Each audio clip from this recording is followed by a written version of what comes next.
Hi everyone, and welcome to my attempt at a Pokemon Leaf Green Hardcore Nuzlocke using only Dark types. Dark types were introduced back in Generation 2 to balance out the overpowered Psychic types, and all the way until the physical special split, they kind of sucked. Most Dark types are physical attackers, but Dark was special in Gen 3. Luckily, that all changed in Gen 4 with the introduction of the physical and special split, and nowadays they're actually pretty good. Now, I can already hear you thinking, but there are no Dark types in Leaf Green. And you're correct, there aren't any. At least not in the main game. In the national decks there are several Dark types present, which can all be called in the post game. So for this run I thought it would be fair to give myself one Dark type Pokemon as a starter and then one more after every gym I beat. I also made sure to enable the national decks right from the start, so we can actually evolve our Pokemon. But without further ado, here is a list of the encounters. We got Murkrow, Sneasel, Houndoom, Umbreon and Tyranitar. That's a pretty solid list, but we're limited to having only 5 Pokemon. Now luckily, Kanto wasn't really made to deal with Dark types, as they didn't exist yet. But for what might be the first time ever, I'm not looking forward to Bruno. Also, Brock can be challenging as all possible starters are weak to Rock, but other than that I think we have a pretty good matchup against most gym leaders and Elite 4 members. Anyway, I start the run by using the Universal Pokemon Randomizer and setting Murkrow as my starter. I put it in place of Bulbasaur, so our rival has Charmander. I named Murkrow Twilight and we easily beat our rival. I then made my way through the forest and arrived in Pewter City. Here I level Twilight up and we challenge Brock. Even though we are weak to Rock, Dark type moves were a very underrated counter to Rock types in Generation 2 and 3. It does very good damage as Dark types are special and Rock types have very high physical defenses. Twilight only needs to hit 2 pursuits to take out a Geodude and in comes Onix. He too is hit for half, but he hits a Rock Tomb, lowering our speed. He then misses Bind, but we leave Onix on the sliver. Next turn, Bind hits, but our pursuit manages to take it out, winning us a relatively easy first batch. With that, we can also get our next encounter, a Sneasel, who I named Dusk. Dusk has a brave nature and inner focus as his ability. With our new member, we make our way to Mount Moon. Here we beat up some Team Rocket runs and we of course took the Holy Fossil for some luck along the way. We then arrive in Cerulean City where we have a rival battle. I lead with Twilight against his Pidgeotto and hit a peck for about a third. We're sand attacked, but 2 more pursuits take it out. In comes Rattata and I miss a pursuit. He hits a Tail Whip and next turn we do hit our pursuit. With our now very low defense, I switch into Dusk, who hits a taunt, preventing the Rattata from using Tail Whips. This allows Twilight to come back in and not get his defense lowered. This is needed for the Charmander as Twilight really is my only hope for that. Charmander comes in and we hit a pursuit for about 40% damage, but Ember leaves us at just 5 HP. I have no other option than to switch into Dusk, who is hit by a Metal Claw on the switch in. I then hit a Quick Attack, but another Metal Claw leaves me at 2 HP. Luckily, next Quick Attack takes it out and this only leaves the teleporting Abra. We take it out, barely winning us this battle. If this is any indicator, our rival is going to be pretty tough. Next up is Misty and her Starmie is incredibly dangerous. I open the battle with Twilight and hit 2 pursuits, taking out the Staryu. This leaves us at full health against his Starmie and he's quite scary. I go for a pursuit, but I hit a critical hit, instantly one-shotting it. Okay then, well, I'll take it. With our new badge, I can give myself a new team member, a Houndour. I named her Sunset and she has an impish nature and the ability Flash Fire. I never used Houndour much before, so I'm excited about this. With Houndour in the back, the level cap isn't that much of a problem anymore, so I cross the Nugget Bridge, help Bill become human again and rob him of his well-earned cruise ticket. I then make my way to Vermilion City and go straight to the SSN. Here I skip literally everything and go right into the rival battle. I lead with Sunset as he sends out Pidgeotto. I hit an Ember and we burn it, but he sand attacks us. With the lowered accuracy, I switch out into Dusk, who hits 2 Quick Attacks to take it out. In comes Charmeleon, so I bring in Sunset. She swaps in on the smokescreen, but I pull through and hit an Ember and a Smog. But at -3 and not doing much damage, I decide to switch back into Twilight. She hits off 3 pursuits, taking out the Charmeleon, but is left at only 5 HP. 1 crit and she would have been gone. In comes Raticate, who is always pretty strong at this point, so I bring in Dusk. She hits a Quick Attack and next turn a critical hit Quick Attack, taking it out without a problem. Dusk then also learns Feint Attack, which is immediately used against the Kadabra. He lives though and disables us, but a Quick Attack is enough to take it out. We then rub the captain's back, get the HM for cut and level up our team. During our grinding, Sunset actually evolved into a Houndoom. That's a really early evolution, but I'll take it. With my newfound power, it's time to take on Surge. He leads with Voltorb and I send out Dusk. I told Dusk the dig TM, and one dig is enough to take it out. In comes Pikachu and I hit another dig. Luckily, this kills, but static activates, so we're now paralyzed for the Raichu. Raichu likes to spam double team though, so this can still go very wrong. I hit a Screech to lower its defense as he sets up a double team. I then go for dig, but we miss and stay paralyzed a lot. Miraculously, we hit a dig for the Oko, even though Raichu's at plus 5 evasion and we're paralyzed. We did win, so we can now get another teammate. But since we only have Larvitar left, who doesn't evolve until level 55, I don't get my encounter just yet. And in any case, we can still pick up that free Eevee. But first we need to go through the rock tunnel, which is really easy with my dark types. Arriving in Lavender Town, there isn't much to do, so I immediately go to Celadon City.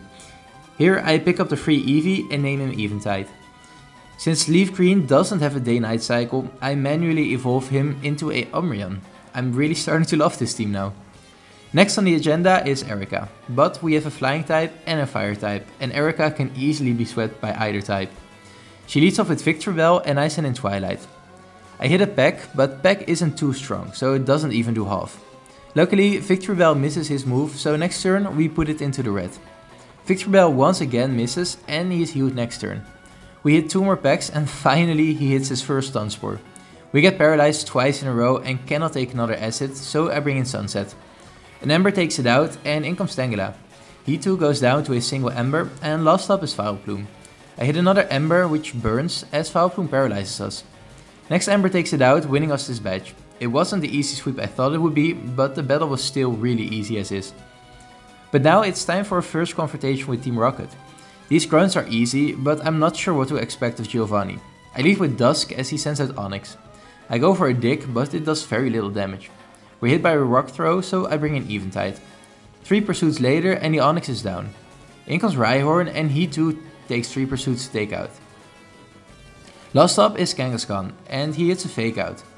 Pursuit then does little damage, so I bring in Sunset. I hit an Ember and get the burn, but we once again do only little damage. I swap into Twilight and hit a Pursuit plus Peck plus Burn combo to take out the Kangaskhan. In the end, a pretty easy battle. We then continue the story, this time by battling our rival again. As always, he opens with Pidgeotto and I send in Twilight. I hit a Peck and a few Pursuits to easily take it out, but we're left in the yellow. In comes Gyarados and I swap into Eventide.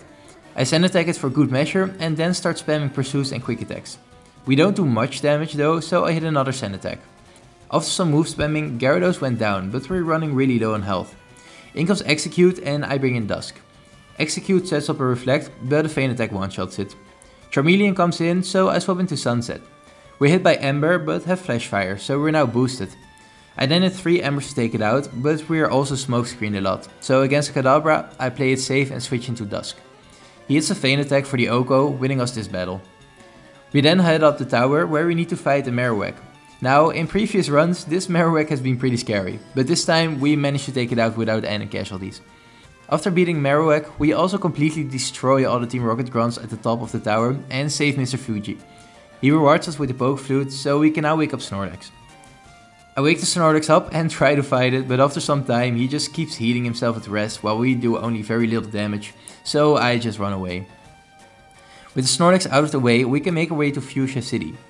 Here we have Koga, whose level cap is 43. However, Sabrina's level cap is also level 43. So we need to go in underleveled at one of them. Despite Sabrina being much easier than Koga, I actually went into Koga's gym first for some reason. He opens with Coughing and I send an Eventide. I go for a Feint attack for about half damage as we're hit by Sludge.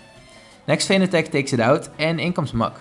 Muk likes to spam Minimize, but pretty much all of my mons have Feint attack, an attack that does not miss. I start by confusing the Muk and I then swap into Dusk. Dusk goes for Dig and he hits for about half. Next turn another Dig takes it out and in comes another Coughing. I go for Feint attack and do about 40% damage as Coughing hits a Sludge that poisons us. This leaves me at 10 HP, so I swap into Sunset. He too is hit by Sludge and also poisoned, but a Bite takes it out. Last up is Wheezing, so I bring in Eventide. I confuse it and then hit a Sand attack. Koga uses a full heal though, so I confuse it again. I then hit a Feint attack for little damage as Wheezing uses Toxic on us. I hit another Feint attack, but I'm left at 24 HP. I bring in Twilight, the only healthy mana I have left, and I switch in on a Sludge, and we're brought to below half. Hoping I outspeed and not really having any other option, I click Nightshade. It turns out we're faster and we take it out. This was a pretty reckless battle, but we won nonetheless. Before we can take on Sabrina though, we need to go through the Silphco plot stuff. We make our way through the building and arrive at the next rival battle. Still not sure why he's attacking us instead of the terrorists, but okay. Our rival's actually pretty scary here. He has a rather stacked team and a fully evolved Charizard now. Anyway, here's how the battle went. He opens with Pidgeot as I send out Twilight. I hit 2 Feint attacks as Pidgeot hits 2 Wing attacks. His attacks do much more damage, so I'm forced to switch. I bring in Dusk and a Feint attack plus quick attack combo takes it out. With Dusk out, it baits out the Charizard. Expecting a fire move, I bring in Sunset. I then stupidly misclick and go for Smog, but next turn I click Bite. It doesn't do much and Charizard's Wing attack do too much damage. With Charizard at half health, I switch into Eventide. I hit a Confuse Ray but got hit by a crit Wing attack. Luckily, Charizard hits himself twice in a row, allowing us to take it out with any casualties. But my whole team is looking pretty weak now and we're not even halfway there. In comes Execute and he's just an easy 2-shot with Feint attack. He did manage to paralyze Eventide though. Next up is Gyarados and this is looking scary. Since Umbreon is bulky, I go for a Confuse Ray which lands. I then switch into Dusk and hit a Feint attack. Gyarados then hits a Dragon Rage, leaving Dusk at only 15 HP. Once again forced to switch, I bring in Eventide, the only mon that is still able to take a Dragon Rage. Luckily he goes for Twister, leaving us at 46 HP and able to take a Dragon Rage if necessary. I then go for Confuse Ray and he goes for the dreaded Dragon Rage. I can't really do much, so I just click Feint attack hoping Gyarados hits himself. He doesn't, but he goes for a Twister, leaving Eventide at literally 1 HP. I then bring in Sunset and Gyarados hits himself in confusion. I then hit a Bite as Sunset is hit to 12 HP by Twister. From here there really is nothing more to do. Bite is the only option as it has a chance to flinch, which it does. This takes out Gyarados and last up is Alakazam, weak to Bite. I click Bite and another flinch. Next turn we take it out. This wins us the battle and miraculously we don't have any casualties. But just look at them, they got massacred. But that isn't even the only boss battle here, we still have Giovanni left. He opens with Nidorino as I send in Twilight. I hit a Nightshade which appears to be a 3-hit KO. Nidorino hits a Fury attack and 2 more Nightshades take it out. In comes Rhyhorn, so I switch into Eventide. He confuses it and then hits 2 Feint attacks to take it out. Next up is Nidoqueen who outspeeds and hits a Body Slam. It doesn't paralyze and we retaliate with a Feint attack. It does next to nothing, so I confuse it. I hit another Feint attack but we're tail whipped twice, so I switch into Dusk. With Dusk I go for a super effective dig, which does good damage. It didn't kill, so Dusk is hit by a Poison Sting, which poisons us. Next turn we dodge a devastating double kick by going underground and we were able to take it out with Dig. Last up is Kangaskhan, so I bring in Sunset. He's hit to 60% health and retaliates with a critical hit Bite. We do need to switch now, so I bring in our usual tank Eventide. Eventide confuses it and 2 Feint attacks later the Kangaskhan goes down. This battle was much better than the rival battle. But now it's time for what might be the easiest gym battle, the battle against Sabrina. We're immune to all of her stab moves, so we're in a pretty good spot. She leads with Kadabra as I bring in Dusk. Feint attack does half, so we only need 2 to take it out. In comes Venomoth, but I accidentally used Feint attack on it as well.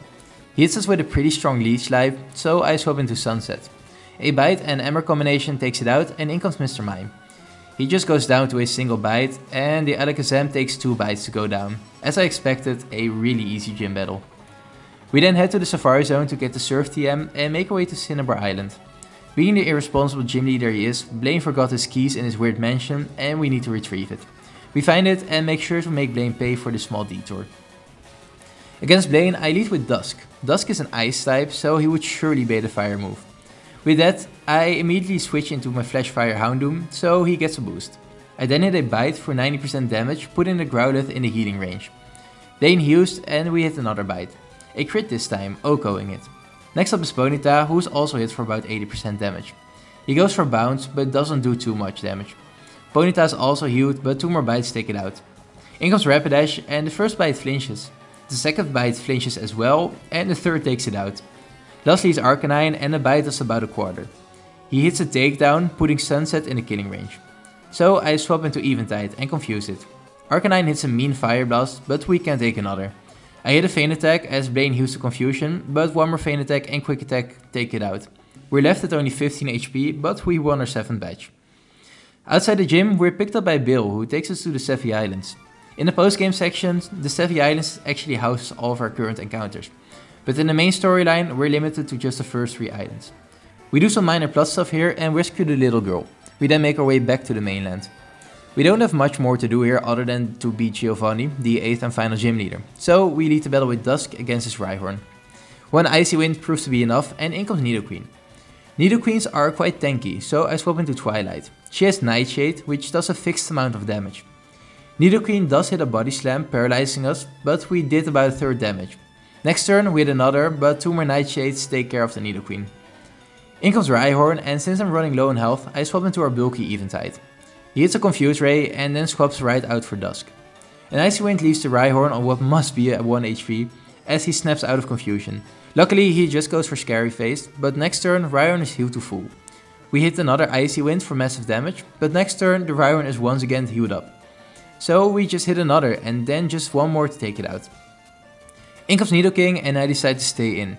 Nidoking hits an Earthquake, but it does just under half. We retaliate with an Icy Wind, which also does just under half. I go for another, taking it into the red as we're left on 14 HP. I know I have speed, so I go for another Icy Wind for the kill. Last up is Dugtrio, so I bring in Eventide. We exchange some moves, but we're really bulky and we only need a few Feint Attacks to take it out. This was an easy battle and Dusk really carried here. But now that we have all our badges, our level cap is increased to level 60, and that means we can get our last encounter, a Larvitar. I name her Nightfall and she has a careful nature. We immediately level it up and she evolves into a Pupitar. But before evolving her into a Tyranitar, I challenge our rival one final time. He leads with Pidgeot as I send out Dusk. Dusk has gotten an upgrade and now knows Ice Beam. This is an easy 2-shot as Pidgeot just goes for Feather Dance. In comes Rhyhorn and he just goes down to another Ice Beam. When Charizard comes in, I bring in Sunset. He swaps in on a Flamethrower and thanks to Flash Fire, it does nothing. I then hit him with a Bite, which flinches. Next turn, another Bite, as Charizard just goes for Scary Face.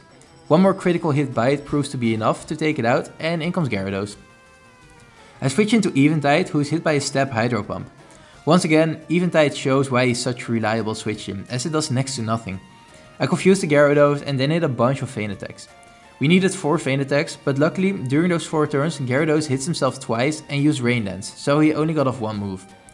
Next up is Execute, and just like all the other times, he goes down to a single Feint Attack.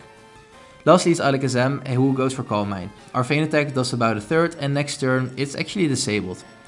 Alakazam keeps on setting up Calm Minds, but we still have Quick Attack, which is physical, so we only need 2 to take it out.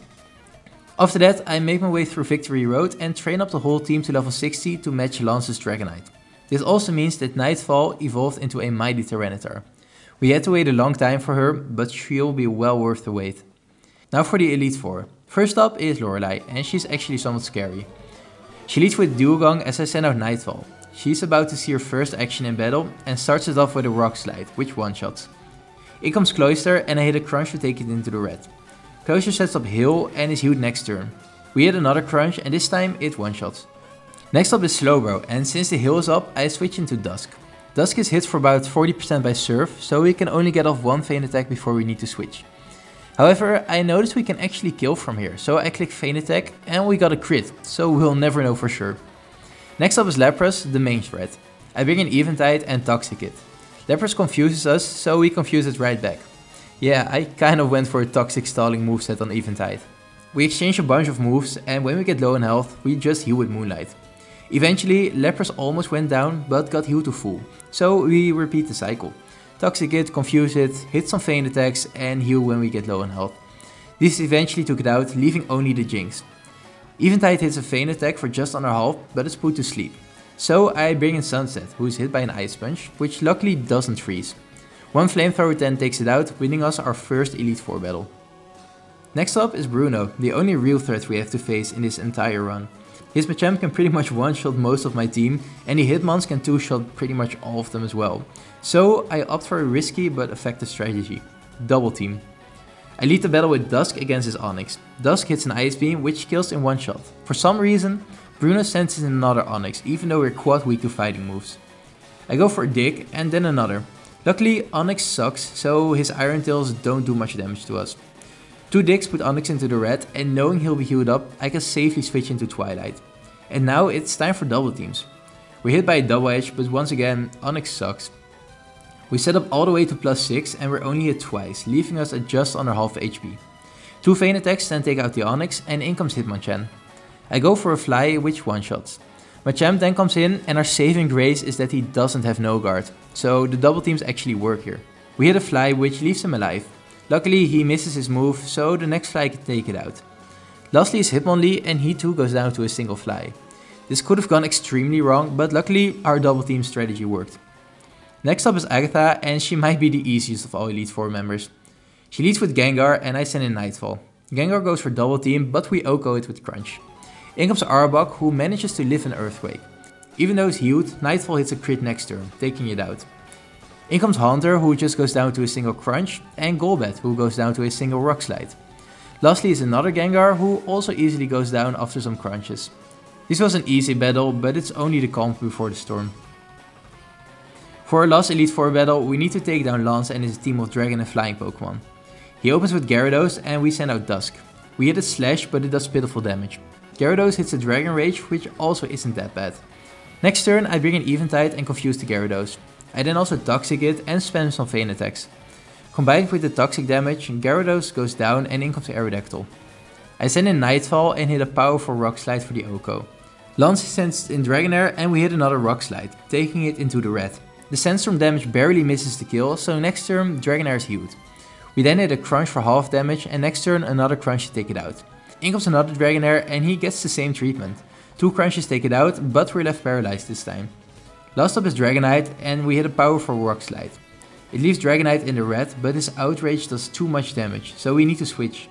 I bring in Dusk, who barely lifts the Outrage, but luckily he's faster, so an Ice Beam takes it out. With Lance behind us, we only have the champion to beat, and we're still deathless. Can we keep this up? We open the battle with Nightfall against Pidgeot. Pidgeot Feather Dances us, which lowers our attack, so our Rock Slide only does half now. We do go for another Rock Slide, taking out the Pidgeot. Next up is Executor, who finally decided to evolve. I bring in Sunset and a Flamethrower one-shots it. Sunset baits out the Rhydon and he's quite scary. In fact, he's going to go for Earthquake, and no one, aside from Twilight, can comfortably take one. With that in mind, I just click Crunch, which does about half, as Rhydon takes out Sunset with an Earthquake. Rest in peace, buddy. At half health, I feel much more comfortable bringing in Dusk. He hits an Ice Beam and kills it. This brings in Charizard, so I swap into Nightfall. Luckily, Charizard misses his Fire Blast, so we get a free switch. Next Fire Blast does hit, but it does next to nothing, as our Rock Slide OHKOs Charizard. Next up is Gyarados, and I once again want a clean switch. Still, Nightfall can do good damage with Rock Slide, so I go for that. We actually get the flinch, so I guess that Nightfall gets to live another turn. Gyarados is healed to full though, and we miss our next Rock Slide. Okay then. We're also out of PP for Rock Slide, so no more flinches. I hit a Crunch, which doesn't do that much, but luckily Gyarados just goes for Dragon Rage. When we're in the low yellow though, he finally goes for Hydro Pump, and this takes out Nightfall. But with all the Crunch and Sandstorm damage, Gyarados goes down the same turn. I bring in our trusty starter Twilight against his last Pokemon, Alakazam. And like the entirety of this run, 2 Vayne attacks are enough to take it out. And just like that, we're the champion. It wasn't completely deathless, but we only had 2 deaths in the final fight.